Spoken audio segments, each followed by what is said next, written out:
Okay?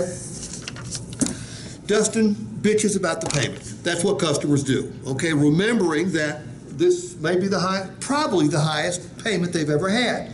So there's a psychological barrier there. Shit, I don't want to pay $625 for this thing. So we have to come up with a way that makes it easier for the customer to say yes. So we're going to change the way they look at this payment.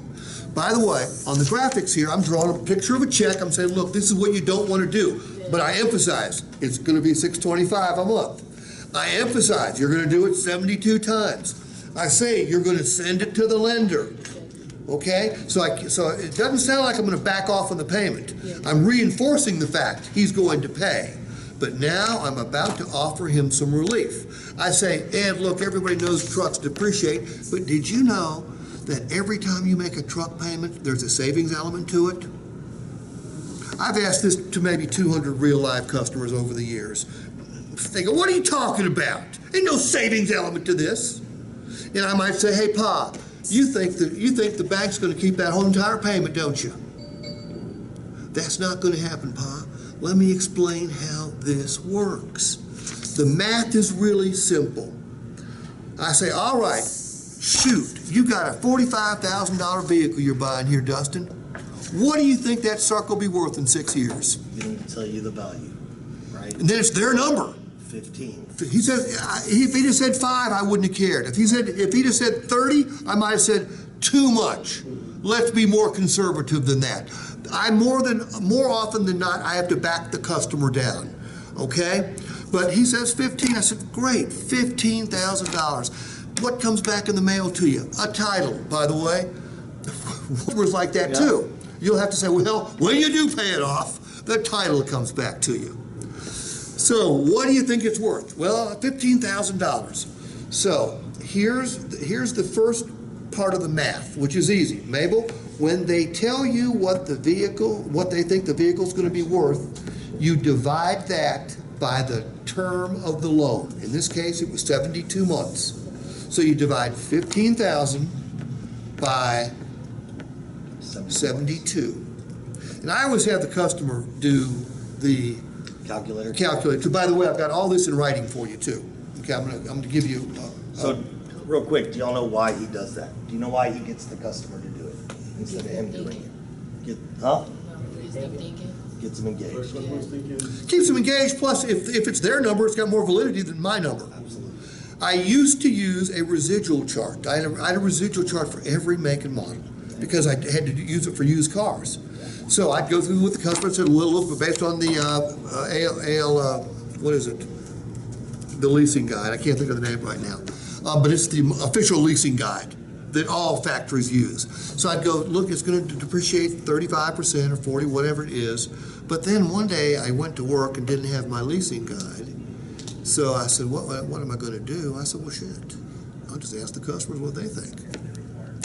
And it turned out it was way easier to do it that way, and it had more validity because it was their number. And they followed you. Right. So 15,000 divided by 72 is 208. So then I said, Dustin, you know what that 208 represents? Most customers won't know. He quickly got it because he's a car guy. Okay? But customers go, no, what's that? That's the amount of money that's coming out of that payment and going right back to you. Right back to you. So you're going to pay $625 to own it, but you're not going to pay $625 to drive it, because when it's paid off, what's his car payment? 0, right? But he's got a $25,000 asset. So he's got a free and clear title, no car payment, and a $25,000 asset. Savings. The way most customers look at their car payment is that they think it would be as if the vehicle turned to dust after they made the last payment and was worthless. But that's not the case. And today, it's going to be worth more than ever. I've done this, again, 200 plus times. Does it work every single time? Nothing works every single time. I can tell you the times it doesn't stand a prayer of working is when the customer looks at me and goes, Steve, that's fine and dandy, I can't write the check for $625. So then it doesn't matter. Right. Okay? Then at that point, I've got to switch the customer to another vehicle. Remember, I don't meet and greet customers and walk them through the entire process anymore.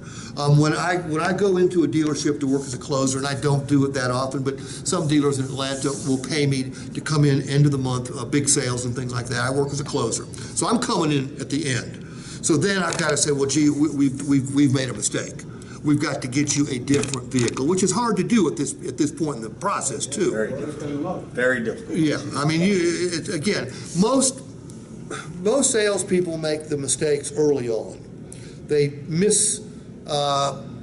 misqualify the customer. They let the customer dictate what car they're going to be on without going into the financial aspects of it. You know, if a customer tells me they want a moonroof, I'll say, why do you want a moonroof, Dustin? I like the way it looks. Okay. Here in Texas, you're probably not going to use it June, July, August, September, right? Yes.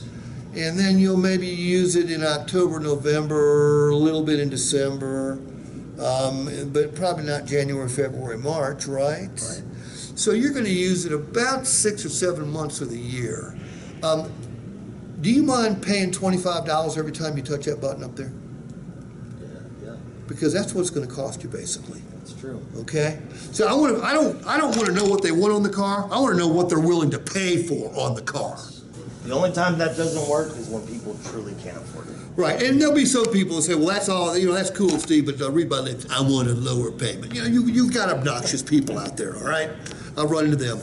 True story.